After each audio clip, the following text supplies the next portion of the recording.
Hello friends, मैं पवन प्रजापति स्वागत करता हूं आप सभी का एक बार फिर आपके अपने यूट्यूब चैनल फिजिक्स बाय पवन प्रजापति पर। देखें, नेक्स्ट टॉपिक है अपना electric field dipole at non axial at equatorial point.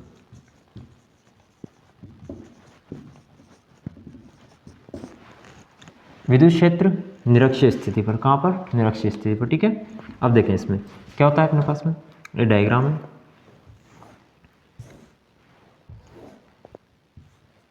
यहाँ पे अपने पास में ट्राइंगल बन रहा है एक आइसोसेलेस मतलब समद्विबाहु त्रिभुज। ठीक है, समद्विबाहु त्रिभुज में क्या होता है आप जानते हैं, दो साइड इक्वल होती है।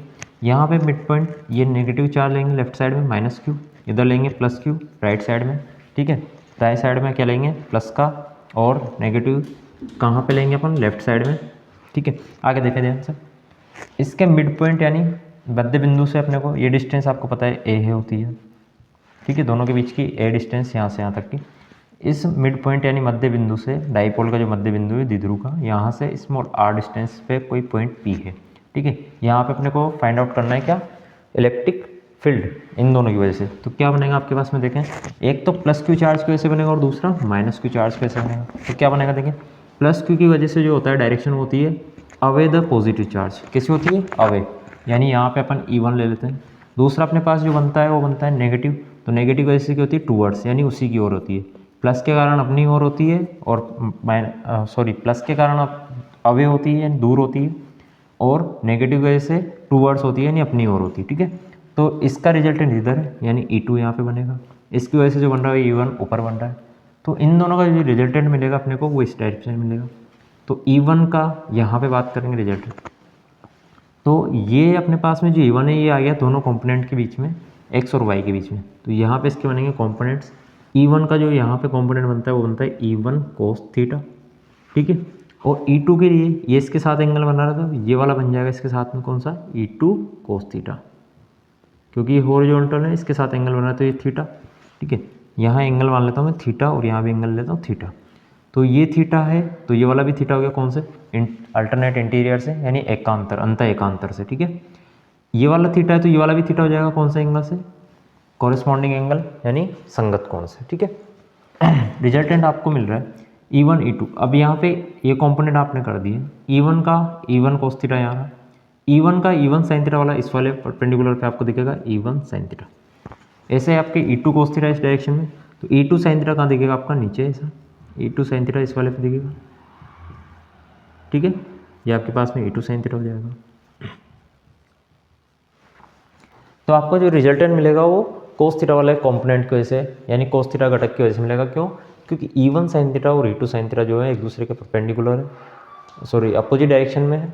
E1 sin थीटा और E2 sin थीटा एक दूसरे के अपोजिट है और सेम लाइन ऑफ एक्शन पे है, यानी एक ही क्रिया रेखा में और विपरीत होने की वजह से वो एक दूसरे को क्या कर देंगे, निरस्त कर देंगे, यानी एक दूसरे को कैंसिल आउट कर देंगे। ठीक है, तो रिजल्टेंट जो अपने को मिल रहा है डाइपोल का वो किसकी वजह से, कैसे मिलेगा आपको, वो मिलेगा आपको, देखिए, रिजल्टेंट डाइपोल ड्यू टू, पहले अपन इलेक्ट्रिक फील्ड निकाल देते हैं।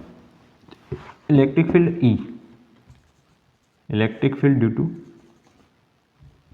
Electric field at P due to, first is negative charge, कौन सा चार्ज है यहाँ पे, नेगेटिव Q चार्ज है ना। इसकी वजह से जो बनेगा वो क्या बनेगा आपके पास में, डिस्टेंस देखें, ये डिस्टेंस A है, ये डिस्टेंस R है, तो ये वाली कितनी बनेगी, तो √R² + A² लिख सकता हूँ मैं इसको, इसका क्या करेंगे √, यहाँ पे भी सेम बनेगी A और R, इसके लिए भी सेम है, यहाँ पे आधार हो जाएगा, ये लंब हो जाएगा तो कर्ण बन जाएगा आपके पास में, यानी बेस परपेंडिकुलर, तो ये हाइपोटेनस क्या जाएगा, परपेंडिकुलर प्लस बेस स्क्वायर √। देखें, ड्यू टू नेगेटिव चार्ज क्या निकलेंगे आपके पास में, E1 जो आप निकाल रहे हैं वो निकल जाएगा K - Q,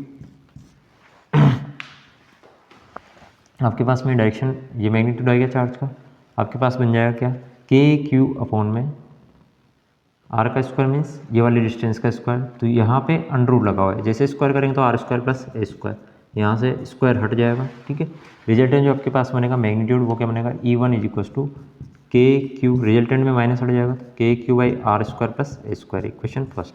सिमिलरली इसी टाइप से आप क्या कर सकते हैं, नेगेटिव चार्ज पॉजिटिव की वजह से निकाल देते हैं, electric field due to electric field at P. इसी टाइप से आप सेकंड के लिए निकाल सकते हैं। क्या निकालेंगे? सिमिलरली आप सेकंड के लिए यानी पॉजिटिव चार्ज के लिए निकाल सकते हैं क्या? Electric field due to positive charge, positive यानी प्लस क्यू चार्ज, ठीक है। क्या बनाएगा? E2 इक्वल टू के क्यू, यहाँ पे पॉजिटिव चार्ज इस time, K Q upon distance वही सेम ही है, यहाँ की डिस्टेंस यहाँ की डिस्टेंस सेम है, आर स्क्वायर प्लस ए स्क्वायर, ठीक है। K Q upon R plus ए स्क्वायर डिस्टेंस सेम है, ठीक है। रिजल्टेंट जो आपके पास में मिलता है वो रिजल्टेंट क्या मिलता है आपको? देखें, resultant electric field due to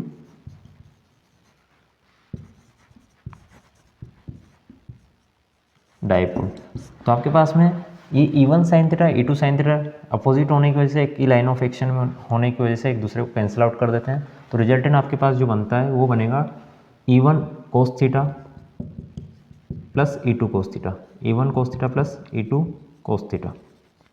अब आप इन इक्वेशन से देखें फर्स्ट से और सेकंड से कि E1 और E2 की वैल्यू सेम है, ठीक है। E1 और E2 की वैल्यू सेम है तो आप यहाँ पे 2E1 यानी ऐड करके लिख देंगे, तो E1 की जगह भी E1 रख देंगे और E2 की जगह भी E1 लिख देंगे। देखना क्या कर रहा हूँ, E1 cos theta plus E1 cos theta, दोनों जगह एक जैसा लिख दिया क्योंकि दोनों की वैल्यू देखो, E1 क्या है? K Q upon are square plus A square, यहाँ पे भी K Q upon are square plus A square, चाहो तो ब्रैकेट लगा लो, ठीक है, सेम वैल्यू है दोनों की। तो यहाँ पे आपके पास रिजल्टेंट जो बनेगा वो 2E1 कोस थीटा ऐसा बन जाएगा, ठीक है। किसी भी एक इक्वेशन से वैल्यू पुट कर दो यहाँ पे, अगर E1 लिया है तो यहाँ पे फर्स्ट से रख दो, क्या बनेगा? 2E1 की वैल्यू कितना है? K Q upon are square plus A square, okay. Cos theta, cos theta अपने पास क्या बनता है? देखो, परपेंडिकुलर अपॉन हाइपोटेनस या base upon hypotenuse. Cos theta बनता है अपने पास में बेस अपॉन हाइपोटेनस यानी आधार बटे कर्ण। तो कोस थीटा यहाँ के लिए बात कर रहा हूँ तो आधार क्या है इसका? यहाँ से यहाँ तक की डिस्टेंस यानी दूरी कितनी है? ए। कितनी है यहाँ से यहाँ तक की दूरी? ए। ये वाली भी है, ठीक है। ये तो हो जाएगा आधार और कर्ण हो जाएगा इसके सामने 90 के सामने, यानी ये दिया था अपने इक्वेटोरियल पॉइंट के लिए, तो इसके सामने 90 यानी 90 के सामने जो होगा वो क्या होगा? हाइपोटेनस। तो यहाँ पे आप लिखेंगे कोस थीटा की जगह क्या रखेंगे? ए की वैल्यू सॉरी बेस रखेंगे, तो कोस थीटा क्या बन जाएगा? A upon are square plus A square का अंडर रूट। तो स्क्वायर रूट लिखने के लिए आप क्या लिख सकते हो इसको दोबारा से? आर स्क्वायर प्लस ए स्क्वायर की होल पावर कितनी लिख सकते हो? 1/2, ऐसा आप लिख सकते हो इसको, ठीक है। यहाँ पे पावर पूरी है, यहाँ पे बेस लिख दिया आपने ए, हाइपोटेनस हो जाएगा आपके पास में आर स्क्वायर प्लस ए स्क्वायर की होल पावर 1/2, ठीक है। इतना समझ में आ 1/2 सॉरी, इतना समझ में आ रहा है। इसके बाद क्या कर रहे हैं अपन देखें,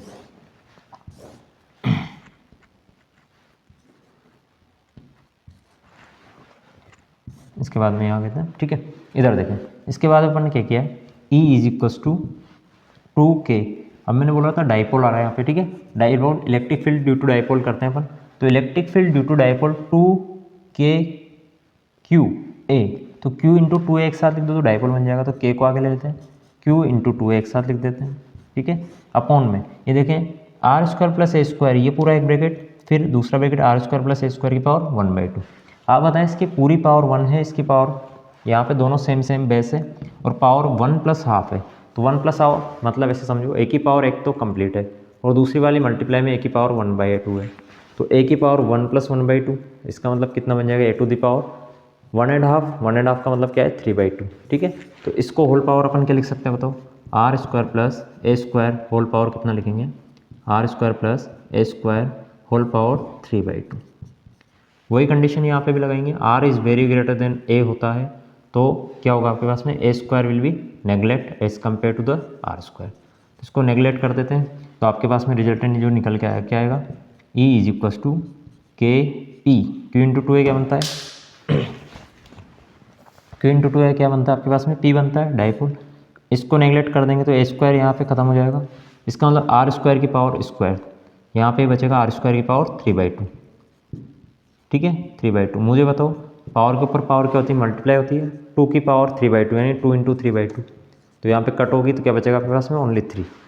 तो आर की ऑल ओवर पावर जो बचेगी इसके बाद में वो क्या बचेगी आपके पास में? E is equals to formula के पी अपॉन ऑल पावर कितनी बच रही है? 3, तो आर टू द पावर 3, ठीक है, ये बन जाएगा। एक चीज़ नोटिस की है, ये किसका हाफ है? एक्सियल वाले का, यानी नॉन एक्सियल या इक्वेटोरियल पे जब आप निकालते हो तो एक्सएल का हाफ होता है। अगर इसको 2 से मल्टीप्लाई कर दूँ मैं तो एक्सएल निकल जाएगा। तो यहाँ पे ऐसे लिख सकते हो आप कि ई, ये इक्वेटोरियल की बात कर लेते हैं, ई एक्सएल जो होता है ई एक्सएल जो है वो हो जाएगा ट्वाइस ऑफ इक्वेटोरियल, या अपोजिट लिख सकते हो e equatorial equals to 1/2 of e axial. ये रिलेशन होता है दोनों में। ओके, क्लियर है? देखें एक बार।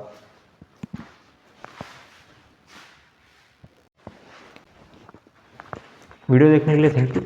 नेक्स्ट वीडियो में हम मिलेंगे electric flux and Gauss law के एप्लीकेशंस के साथ में, ठीक है। तो इम्पोर्टेंट टॉपिक्स से अपने आएंगे, मेजर क्वेश्चंस के लिए बहुत इंपॉर्टेंट होते हैं, और इन्हीं वीडियोस के जो डेरिवेशंस मैं आपको कराऊंगा उनसे प्रेडिक्शन पेपर बनाऊंगा लास्ट में। उनसे लास्ट ईयर मेरे जो क्वेश्चंस बैठे थे 95-96% है CBSE में भी और RBSE 12th में भी, ठीक है। तो ध्यान से पढ़ें, रिवाइज करते रहें। जो भी डाउट आए कमेंट में बोल सकते हैं, आप लिख सकते हैं, ठीक है। उनको दूर किया जाएगा जो भी डाउट होंगे आपके। तो नेक्स्ट वीडियो में मिलेंगे अपन electric flux and Gauss laws के एप्लीकेशंस के साथ में, गॉस लॉ के साथ में। ओके।